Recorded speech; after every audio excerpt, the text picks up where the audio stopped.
El que se considera superior es un pobre diablo, es una persona asquerosa. Es un pobre diablo, es una persona asquerosa. ¿Cómo se resuelve eso? ¿Quién lo resuelve?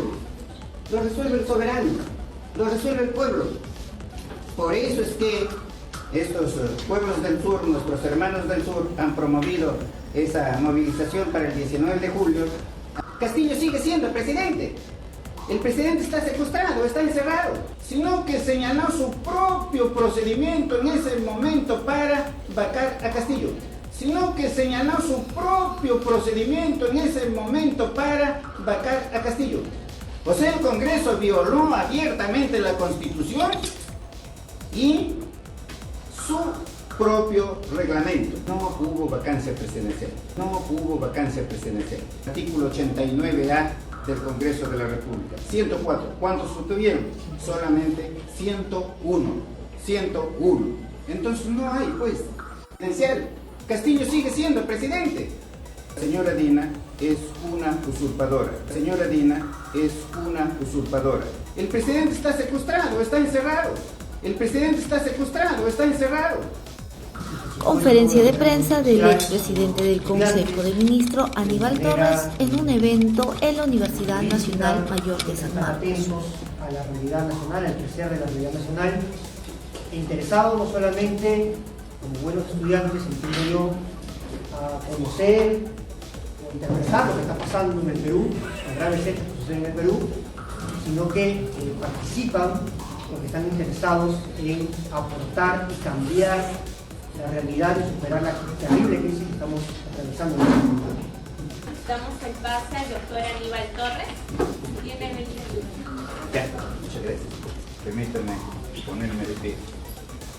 En realidad, suscribo lo que aquí nos ha manifestado nuestra doctora Anaí Durán y nuestro amigo, también colega mío. Quiero agradecer al Centro Federado, a los organizadores de este evento, a los que están participando aquí, señores estudiantes, señoritas estudiantes, y a todas las personas, señoras y señores. Es necesario estas conversaciones. Lo que ha proyectado aquí la doctora Anaí, esa es la realidad del Perú. Esas dos señoras que ustedes han visto exponer allí con tanta solvencia, con tanta claridad, ellas son realmente nuestras representantes. Todos aquí, el 100%, con excepción de uno que es francés, todos participamos de allí, somos iguales, mirémonos, somos iguales. Es verdad, tienen derecho al voto, pero no tienen derecho a ser elegidos, lo que significa que no todos somos iguales. Y eso es lo que hemos hecho con Pedro Castillo en el gobierno. Se abrió el Palacio de Gobierno a esa gente, que son tan iguales que nosotros. Ellos allí participaron en el debate público y participaron en la toma de decisiones. Porque así les parezca mentira, no tendrán los grados de maestría, de doctorado, pero conocen la realidad de su localidad mucho mejor que nosotros. Y eso es lo que hizo Pedro Castillo, no solamente allí, al dejar ingresar al pueblo al Palacio de Gobierno, sino en los consejos de ministros descentralizados. Participaron allí ¿quién? Los empresarios, los obreros, los campesinos, los representantes de las comunidades indígenas, los estudiantes. Todos tenían derecho a participar en el debate y en la toma de decisión. Se dice que Castillo no hizo nada. hizo muchísimo en obras públicas. Lo que pasa es que nada de eso la prensa lo difundió, absolutamente nada. Solamente criticaba y criticaba noche y día, noche y día. Una prensa que estuvo al servicio, por supuesto, de los golpistas. ¿Y quiénes son los golpistas? ¿Saben quiénes son, señores? Es la derecha, la ultraderecha, que tiene a su disposición a la mayoría del Congreso, al Ejecutivo, al Ministerio Público, aparte del Poder Judicial, al Tribunal Constitucional, a las Fuerzas Armadas. A las Fuerzas Armadas. Al poder de la Iglesia, salvo excepciones, porque la Iglesia siempre se puso del lado del poder económico, no del pueblo, no del pueblo. Esa es la realidad. Y ustedes verán que allí enfrentamos a todos, porque tuvimos que decir la verdad, tuvimos que despertar a nuestra gente para que entiendan en qué situación nos han mantenido durante toda la República. Y lo entendió, el pueblo lo entendió, el pueblo es capaz, el pueblo es inteligente y el pueblo luchará permanentemente por conquistar su libertad verdaderamente. Y el pueblo tiene que estar pues también liderado por ustedes. Ustedes han accedido a la universidad, no para aprender de memoria unas cuantas teorías, no, sino para leer la realidad, para poder ponerse del lado del pueblo. ¿Cuántos de ustedes son descendientes de gente de esas poblaciones? Y a veces hasta tienen vergüenza de decir su lugar de origen, hasta tienen vergüenza de decir quiénes son sus padres, o a veces hasta tienen vergüenza de su nombre. No, señoritas, no, jóvenes, no, hay que despertar, hay que levantar el espíritu, hay que querernos a nosotros mismos y hay que querer lo nuestro, hay que querer a nuestro país. Superemos toda clase de complejos, de inferioridad o de superioridad. El que se considera superior es un pobre diablo, es una persona asquerosa, es un pobre diablo, es una persona asquerosa, es una persona despreciable. Esas personas son que por el solo hecho de tener dinero, no, ya también se creen contra tener el poder político, y en realidad así ha sucedido. Pero esto va a cambiar, esto va a cambiar. Esa movilización que se está promoviendo ahora, los pueblos del sur, miren ustedes, ¿dónde comienza? ¿Dónde nace? En el lugar donde hablan las dos señoras, en Puno. Hay que reconocer a los aymaras, hay que reconocer a los quechuas, que se unieron para poder defender su libertad, para poder defender la democracia. Y allí todos debemos entender que nos tenemos que unir, no podemos dividirnos, no, hay que actuar con estrategias, y la estrategia aquí es la unión de todos los peruanos que se consideran demócratas, sin ninguna distinción de posición política, de posición económica, religiosa, cultural, social, etc. No, primero hay que conquistar el Estado de Derecho, primero hay que conquistar la libertad, y una vez que se ha logrado eso, entonces ya cada sector, cada grupo expondrá su propia ideología con el fin de conquistar el poder político. Pero antes no. Resulta una torpeza, por ejemplo, el de ponerse a discutir allí que hay que poner en vigencia la Constitución de 1979. No, que no hay que poner en vigencia la Constitución del 79, que hay que redactar una nueva Constitución, y así por el estilo. Discusiones ociosas, discusiones orientadas a dividir, discusiones que seguramente no la derecha o la ultraderecha los alimenta, porque hay que ver que allí dentro de estas organizaciones populares hay infiltrados. No, señores, aquí no discutimos eso. Si se quiere que entre en vigencia la Constitución del 79, no lo vamos a poder hacer. Nadie lo va a poder hacer. ¿Quién lo puede hacer? el único que lo puede hacer es el poder soberano, el pueblo. ¿A través de qué? A través de la Asamblea Constituyente. La Asamblea Constituyente dirá si pone en vigencia la Constitución de 1979 con las modificaciones que sean necesarias o si redacta una nueva Constitución. El camino es eso. El camino es que todos los que constituimos ese poder soberano que está por encima de cualquier poder constituido del Estado, como es el Ejecutivo, el Legislativo, el Judicial, los organismos autónomos. Por encima de eso está ¿quién? Está el poder soberano. El pueblo es el que constituye el Estado. El pueblo, nadie más.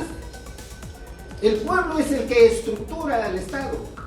El pueblo es el que redacta allí en la Constitución diciendo cuáles son los derechos fundamentales que corresponden a cada uno de los peruanos.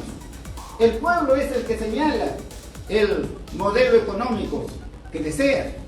Es el pueblo soberano allí, pero con la participación de todos los peruanos. Y eso es, ¿no?, lo que pretendíamos hacer en el ejercicio del gobierno, porque presentamos un proyecto de ley, ¿no?, allí para modificar la Constitución, a fin de hacer una consulta popular, un referéndum para que el pueblo diga si quiere o no quiere una asamblea constituyente.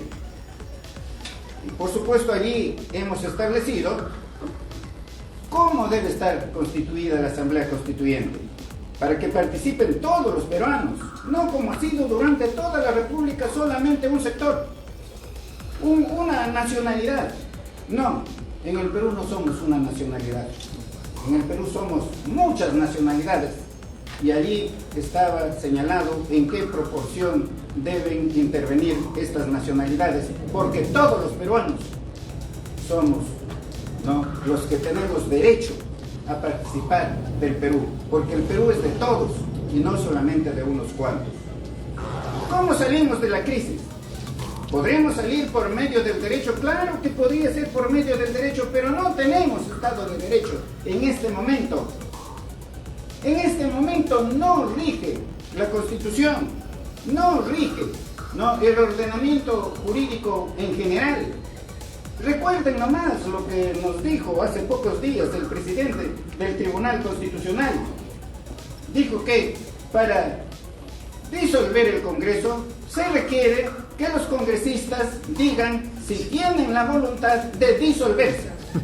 Poder total, poder absoluto, una brutalidad gigante que no es admisible en ningún Estado de Derecho. No hay Estado de Derecho en el mundo que pueda tener un régimen así, una concentración de poder absoluto. Eso es lo que ha hecho el Congreso de la República. Hay una dictadura del Congreso de la República, una concentración enorme de todo el poder. ¿Y vamos a permitir eso? El pueblo se da cuenta. Quizás en la universidad no nos damos cuenta. Quizás en la universidad estamos con la lectura, estamos con la teoría del famoso autor que dijo tal cosa, repitiendo como si fuéramos poetas. El pueblo conoce la realidad. El pueblo se dio cuenta. El pueblo despertó. Entonces tenemos que trabajar conjuntamente con el pueblo. No nos podemos quedar atrás, porque si no, ¿qué estamos haciendo? El pueblo nos mantiene aquí. El pueblo nos permite que estudiemos gratis. El pueblo no nos permite obtener un título profesional, una maestría, un grado. El pueblo nos paga todo. Y frente a esta violación enorme de los derechos fundamentales de las grandes mayorías, nosotros nos quedamos tranquilos, nos quedamos, ¿no?, sentaditos en nuestro escritorio, revisando solamente nuestros libros. Yo no les digo que no estudien, tienen que estudiar y tienen que estudiar bastante. Pero hay que estudiar entendiendo que la teoría tiene que servir para conocer la realidad social. La teoría es la puerta de entrada a la realidad social. Nuestros conocimientos tienen que servir para poder incrementar, ¿no?, esas relaciones sociales, para mejorarlas. Porque como ha dicho alguien, el conocimiento, que no se comparte se pudre como el agua estancada. Entonces todos tenemos que trabajar aquí hermanados, sin considerarnos superiores o inferiores. No, nadie es superior a nadie, ni nadie es inferior a nadie. Nadie. Todos somos iguales. No porque somos un poquito leídos ya somos superior al otro, o porque tenemos un poquito más de dinero ya somos superior al otro, o porque pertenecemos a tal confesión religiosa ya somos superior a con eso. Señores, esas cosas, el pueblo, que muchas veces apenas no sabe leer y escribir, ya lo entendió muy bien, ya despertó, y esperamos que la universidad también despierte. Pero ¿dónde comienza esta crisis? Por supuesto, con el golpe de Estado que da el Congreso de la República el 7 de diciembre pasado. Con ese golpe de Estado, a nadie se le puede imponer una sanción, sea civil, sea penal, sea administrativa, sea política, sin seguir el debido proceso. Eso en el mundo civilizado no puede ocurrir. ¿Cómo lo destituyeron a Pedro Castillo el 7 de diciembre? Los que buscaban la vacancia, los golpistas, no desde el primer día en que Castillo ejerció el poder, ¿cómo lo vacaron? Para eso tenían que tener una moción de vacancia firmada por no menos de 26 congresistas, con los respectivos fundamentos de hecho y de derecho. No hay vacancia sin una cuestión, una moción, un pedido de vacancia, firmado por no menos de 26 congresistas. No hay. ¿Hubo esa moción? No hubo. No hubo. Si hubiese existido la moción, inmediatamente tenían que comunicarle al presidente de la República. ¿Comunicaron eso al presidente de la República? No lo hicieron simple y llanamente porque no hubo. Luego venía que esa moción tenía que ser admitida por el Pleno del Congreso, por no menos de 52 congresistas. No hubo esa admisión, porque simple y llanamente no hubo pues esa moción de confianza. Y luego se tenía que señalar la fecha para el debate y la votación en el Pleno, y no se podía hacer con anterioridad al tercer día de haberse admitido la moción. ¿Hubo eso? No hubo eso. Y allí la ley señala una excepción. Allí la ley dice que se puede adelantar la fecha o se puede votar la moción, se puede discutir y votar en una fecha anterior, incluso en el mismo día. Y lo dice expresamente el reglamento del Congreso, el artículo 89A del Congreso, que señala el procedimiento parlamentario para vacar al presidente. Dice que esa moción debe señalarse fecha para su debate y votación no antes del tercer día de haber sido admitida. Y agrega, escuchen bien, agrega, y ustedes tienen que conocer, porque tienen que informar también a la población. Dice, salvo que 4/5 partes del número legal de congresistas acuerden un plazo menor o su debate y votación inmediata. O sea que ese día 7, el Congreso de la República, siguiendo este procedimiento, pudo vacar al presidente. Siguiendo este procedimiento, pero no lo hizo. El Congreso no siguió ningún procedimiento. El Congreso actuó sin ley. Y por el contrario, el Congreso en ese momento dictó su propia ley, su propio reglamento para vacar a Castillo, Y dice allí, la mesa directiva propone se declare la vacancia por incapacidad moral conforme a lo establecido en el artículo 113, inciso 2 de la Constitución Política, concordante con el artículo 117 de nuestra Constitución Política.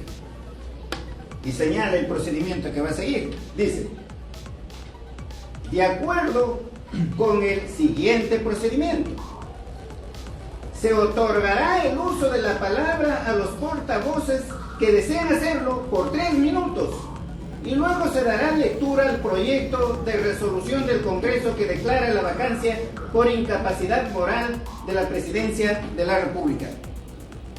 O sea, fíjense ustedes, no siguió el procedimiento que está en el artículo 89A, sino que señaló su propio procedimiento en ese momento para vacar a Castillo. Sino que señaló su propio procedimiento en ese momento para vacar a Castillo. Actuó igualito que en las tribus primitivas, en las que el jefe de la tribu, ahí no había leyes, el jefe de la tribu, cuando había algo que no le gustaba a él o a la tribu en general, daba su propia ley en ese momento. Igualito hizo el Congreso. Resolvía el caso y terminaba su ley. Igualito pasó con este reglamento del Congreso, que no lo van a aplicar más, por supuesto. O sea, el Congreso violó abiertamente la Constitución y su propio reglamento. Violó eso, ¿no? Su propio estatuto. Sí. No, su propio estatuto. Es decir, no hubo vacancia presidencial. No hubo vacancia presidencial. Porque incluso se fueron a la votación. En caso de que hubiesen acordado ese plazo menor para la votación, necesitaban de 104 votos, porque así lo exige el propio artículo 89A del Congreso de la República. 104. ¿Cuántos obtuvieron? Solamente 101. 101. Entonces no hay, pues, presidencial. No hay. Castillo sigue siendo presidente. El presidente está secuestrado, está encerrado. El presidente está secuestrado, está encerrado. No hubo sucesión presidencial.